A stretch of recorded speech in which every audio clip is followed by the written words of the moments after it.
So finally दोस्तों Vivo ने अपना latest smartphone Vivo Y400 5G Indian market में लॉन्च कर दिया है और जस्ट कुछ दिन पहले ही अभी वीवो ने वीवो का T4 5G इंडिया में लॉन्च किया है।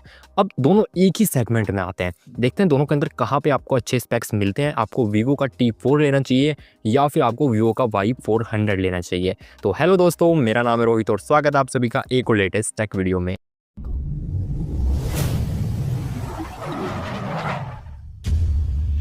इस वीडियो में आगे बढ़ने से पहले आप लोगों के लिए एक डिस्क्लेमर है। दोनों स्मार्टफोन्स का हम स्पेक्स बाय स्पेक्स कंपैरिजन करेंगे।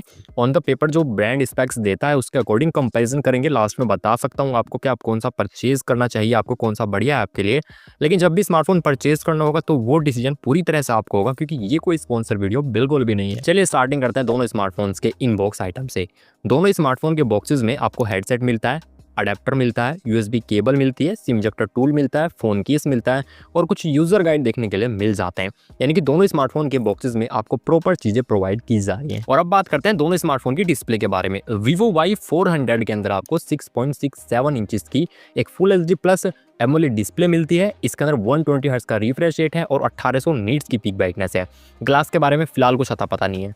अगर बात करें वीवो के T4 5G की, इसके अंदर 6.77 इंचेस की एक full HD plus curved AMOLED display मिलती है। इसके अंदर 120 हर्ट्ज का रिफ्रेश रेट है, 5000 नीट्स की पीक ब्राइटनेस है और शील्ड ग्लास का प्रोटेक्शन देखने के लिए मिल जाता है। डिस्प्ले साइज लगभग दोनों में बिल्कुल बराबर है, ज़्यादा कोई डिफरेंस नहीं है। डिस्प्ले साइज की बात करें तो मेन डिफरेंस क्या है कि जो वीवो का T4 है वो आपको मिलता है कर्व डिस्प्ले के साथ में, और जो वीवो का Y400 है ये आता है फ्लैट डिस्प्ले के साथ में। तो ये सबसे बड़ा एक डिफरेंस है। दूसरा डिफरेंस पीक ब्राइटनेस का है। वीवो का जो T4 है इसके अंदर 5000 नीट्स की पीक ब्राइटनेस है, जबकि वीवो के Y400 के अंदर सिर्फ और सिर्फ 1800 नीट्स की पीक ब्राइटनेस है। यहाँ पे भी T4 आगे निकल जाता है। और प्रोटेक्शन के मामले में तो यहाँ पे वीवो T4 में बता दिया गया है कि आपको सील्ड ग्लास का प्रोटेक्शन मिल जाता है, बट वीवो के Y400 में कंपनी ने कहीं पे रिवील नहीं किया इस चीज़ को, और ना ही अभी थर्ड पार्टी से कहीं से पता चला है कि कोई ग्लास है भी या नहीं है। तो यहाँ पे डिस्प्ले के मामले में आपको रिकमेंड करूंगा वीवो का T4 5G। और अब बात करते हैं दोनों स्मार्टफोन के प्रोसेसर्स के बारे में।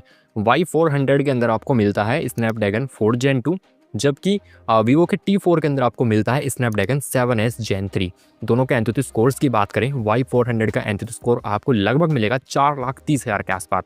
मतलब 4 से लेकर 4.5 लाख के बीच में ही मिलेगा। 430 440 इसी के आसपास मिल जाएगा, वो वेरी करता है थोड़ा सा।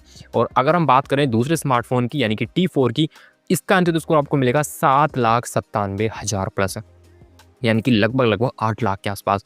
डिफरेंस बहुत बड़ा भाई एंथुसियास्ट स्कोर में, परफॉर्मेंस के मामले में बहुत आगे निकल जाता है वीवो का T4 5G। और अब बात करते हैं दोनों स्मार्टफोन्स के सॉफ्टवेयर्स की। तो यहाँ पे दोनों में ही आपको FunTouch OS 15 मिलता है आउट ऑफ द बॉक्स, दोनों में ही मिलता है Android 15। और यहाँ पे अगर बात करूँ मैं वीवो के Y400 की, इसमें OS अपडेट के बारे में या सिक्योरिटी अपडेट्स के बारे में कंपनी ने कुछ भी फिलहाल ऑफिशियली तो रिवील नहीं किया है, ना ही थर्ड पार्टीज़ पे आया है। अगर T4 की मैं बात कर लूँ, यहाँ पे 2 साल के आपको OS अपडेट मिलते हैं और 3 साल के सिक्योरिटी अपडेट्स मिलते हैं। तो अगर अभी तक जब तक कंफर्म ही नहीं है तब तक तो मैं यही कहूँगा कि विनर यहाँ पे T4 है, और मुझे लगता भी नहीं है कि इससे ज़्यादा कंपनी देगी, है ना। ये जो 500 आया, माफ़ कीजिएगा, ये जो वीवो का Y400 आया, इसके अंदर भी ज़्यादा अपडेट्स आपको नहीं मिलेंगे मेरे हिसाब से। वो 2 साल के OS अपडेट ही मिलेंगे, ज़्यादा कंपनी 3 साल दे देगी। लेकिन इस प्राइस रेंज के अंदर 3 तो मिनिमम बनते हैं। ये जो T4 के अंदर 2 साल के है ना, ये भी वैसे तो कम है, बट हम यहाँ पे कंपैरिजन करने आए तो कंपैरिजन करते हैं। यहाँ पे मैं आपको कहूँगा कि आप ले सकते हैं T4 5G। और अब बात करते हैं दोनों स्मार्टफोन के पावर हाउस यानी बैटरी के बारे में। तो वीवो के Y400 के अंदर आपको मिलती है 6000 mAh की बड़ी बैटरी और 90 वॉट की फास्ट चार्जिंग, जबकि वीवो T4 के अंदर आपको मिलती है 7300 mAh की बहुत बड़ी बैटरी और 90 वॉट की फास्ट चार्जिंग। यहाँ पे क्लियर विनर निकल जाता है वीवो का T4 5G बैटरी के मामले में। और अब बात करते हैं दोनों स्मार्टफोन्स के कैमरा डिटेल्स के बारे में। वीवो के Y400 के अंदर आपको मेन कैमरा मिलता है रियर साइड में 50 मेगापिक्सल का, और ये आता है 1.8 के अपर्चर के साथ में। इसके अंदर सोनी का IMX852 सेंसर आपको देखने के लिए मिल जाता है। सेकेंडरी कैमरा 2 मेगापिक्सल का एक डेप्थ सेंसर है। फ्रंट में सेल्फी के लिए 32 मेगापिक्सल आपको दिया गया है 2.45 के अपर्चर के साथ में। बात करें वीवो के T4 5G की, इसके रियर साइड में जो मेन कैमरा है वो मिलेगा आपको 50 मेगापिक्सल का, विद OIS आता है, 1.8 के अपर्चर के साथ में आता है। सोनी का IMX882 सेंसर मिलता है। सेकेंडरी कैमरा 2 मेगापिक्सल का डेप्थ सेंसिंग कैमरा है इसमें भी, और फ्रंट में सेल्फी के लिए इसमें भी आपको 32 मेगापिक्सल कैमरा दिया गया है 2.0 के अपर्चर के साथ में। दोनों स्मार्टफोन रियर साइड से 4K 30fps तक शूट कर सकते हैं और फ्रंट से भी 4K 30fps तक शूट कर सकते हैं। लेकिन यहाँ पे वीवो का जो Y400 है इसमें थोड़ा डाउट है मुझे कि फ्रंट से 4K है या नहीं है इसके अंदर। लेकिन जो T4 है वो अपने रियर एंड फ्रंट दोनों से ही 4K 30 FPS तक ईजिली शूट कर सकता है वीडियोज़ को। यहाँ पे मैं आपको रिकमेंड वीवो का T4 ही करने वाला हूँ, क्योंकि इसमें सब चीज़ें एक तो एक्चुअली कन्फर्म है, सेंसर भी काफ़ी अच्छा है, तो इसलिए मैं आपको यही बताऊंगा, सजेस्ट करूंगा कैमरे के मामले में। और मैं ये क्यों कह रहा हूँ, इसका एक पॉइंट आपको आगे भी वीडियो में बताऊंगा, इसलिए वीडियो को लास्ट तक जरूर देखना। और फाइनली अब बात करते हैं दोनों स्मार्टफोन्स के कुछ अदर स्पेक्स के बारे में। सबसे पहले Y400 की बात कर लेते हैं। वेट मिलेगा 197 ग्राम, स्टीरियो स्पीकर इसमें मिल जाते हैं, 3.5mm का जैक नहीं मिलता, IP68 एंड 69 की रेटिंग है, LPDDR4X की रैम मिलेगी, UFS 3.1 का स्टोरेज मिलेगा इसके अंदर आपको देखने के लिए। तो ये है आपका वीवो का Y400। अगर बात करें दूसरे स्मार्टफोन की यानी कि वीवो के T4 की, वेट मिलेगा 199 ग्राम, स्टीरियो स्पीकर नहीं है इसके अंदर, यार बहुत बड़ी दिक्कत है, 3.5mm का जैक नहीं मिलेगा देखने के लिए, IP65 की रेटिंग है, LPDDR4X रैम है, UFS 2.2 का स्टोरेज है। अब यहाँ पे यार मैं क्या ही बोलूँ, एक बहुत बड़ी मतलब मिस्टेक सी कर दी ना इन्होंने कि IP65, तो चलिए रेटिंग फिर भी ठीक है, लेकिन इसके अंदर स्टूडियो स्पीकर नहीं है यार, ये बड़ी मतलब ऐसी बात है, वो है ना कि कॉम्प्रोमाइज़ तो करना ही पड़ता, तो यहाँ पे लगता है कि हाँ यार करना पड़ेगा। तो ये है सारी डिटेल्स दोनों स्मार्टफोन्स की। सो गाइस मैंने यहाँ पे दोनों स्मार्टफोन्स का स्पेक्स बाय स्पेक्स कंपैरिजन कर दिया है। अभी बात करते हैं वेरिएंट्स की एंड प्राइस की, फिर आगे बात करेंगे कौन सा लें। तो मैं आपको यहाँ पे बात बता दूं, सबसे पहले मैं आपको दोनों स्मार्टफोन का एक साथ प्राइस बता देता हूँ, क्योंकि दोनों में ही लगभग क्या सेम ही प्राइस आते हैं, दोनों के अंदर सेम वेरिएंट है। दोनों के अंदर बेस वेरिएंट 8/128 का मिलता है, जिसका प्राइस है 21,999 रुपये।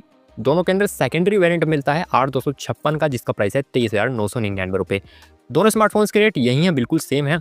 अब इनके अंदर कार्ड डिस्काउंट, कूपन डिस्काउंट मैंने कुछ नहीं लगाया भैया, आपको जितना भी डिस्काउंट मिलता हो, जहाँ भी मिलता हो, वो आप ले लीजिएगा। अब बात करते हैं फ़ोन कौन सा लें, ठीक है। अब यहाँ पे बताऊँ, मेरा रिकमेंडेशन वैसे वीवो का T4 ही रहने वाला है, ठीक है। अब यहाँ पे चीज़ थोड़ी सी वेरी करती है आप लोगों के लिए, आप लोगों के पॉइंट ऑफ व्यू से, क्योंकि वीवो T4 के अंदर कर्व डिस्प्ले मिलती है, जबकि Y400 के अंदर फ्लैट डिस्प्ले मिलती है। तो अगर आपको भैया डिस्प्ले जिस हिसाब से पसंद है, फिर तो वो आपकी चॉइस हो जाती है पूरी तरह से। लेकिन मेरी मानोगे मैं T4 रिकमेंड करूँगा, प्रोसेसर बहुत बढ़िया, डिस्प्ले बहुत बढ़िया मिल रही है, क्योंकि पीक ब्राइटनेस काफ़ी ज़्यादा है, और प्रोसेसर का तो क्या ही कहने हैं, बैटरी बहुत बड़ी मिल रही है, 7300 mAh की बैटरी छोटी नहीं होती, कैमरा बहुत बढ़िया मिल रहा है। कुछ चीज़ों के साथ कॉम्प्रोमाइज़ T4 के अंदर डेफिनेटली है, लेकिन सिर्फ 1-2 चीज़ के साथ ही है। लेकिन T4 में लेकिन अगर आप Y400 में जाओगे तो वहाँ पे चीज़ें बहुत कम मिलेंगी, लगभग सभी में कॉम्प्रोमाइज़ करना पड़ेगा। T4 अगर आप लेते हो तो कॉम्प्रोमाइज़ कहाँ, मैं बता देता हूँ। पहली बात, IP65 की रेटिंग है। वैसे मैं इसको कॉम्प्रोमाइज़ मानता नहीं हूँ एक्चुअली, क्योंकि अगर आपको IP68 एंड 69 भी मिलेगी तो भी जानबूझ के शायद आप डुबाओ ना पानी में फ़ोन को। मेरी तरह मेरे फ़ोन में IP68 की रेटिंग है, बट मैं कभी नहीं डालता पानी में भाई, चेक करने के लिए क्यों ही करना है, कंपनी दी अच्छी बात है। तो वो है 165 की रेटिंग है, माफ़ कीजिएगा IP65 की रेटिंग है। इसके बाद में जो स्टोरेज आपको मिलता है वो मिलता है UFS 2.2 का, जबकि वीवो के Y400 के अंदर UFS 3.1 मिल जाता है। तो ये थोड़ा सा डाउन पॉइंट आप इसको मान सकते हैं। दूसरी बात, मोनो स्पीकर, यानी कि वीवो के T4 के अंदर स्टीरियो स्पीकर नहीं मिलता आपको। ये 1-2 एडजस्टमेंट अगर आप कर पाएंगे, कॉम्प्रोमाइज़ कर पाएंगे, तो डेफिनेटली वीवो T4 एक अच्छी चॉइस है आप लोगों के लिए, मैं आपको यही रिकमेंड करूँगा। आप लोगों का क्या ओपिनियन है, क्या लगता है आपको कौन सा परचेज करना चाहिए, कौन सा ज़्यादा अच्छा है, कमेंट करके ज़रूर बताना कमेंट बॉक्स में। आज की वीडियो में सिर्फ इतना ही। वीडियो को लाइक करना, वीडियो को शेयर करना, वीडियो को हाई भी कर देना, चैनल पर नहीं सब्सक्राइब करके बेल आइकन ऑन करना। मिलूंगा आपसे ऐसी किसी नेक्स्ट टेक वीडियो में, तब तक के लिए जय हिंद, वंदे मातरम।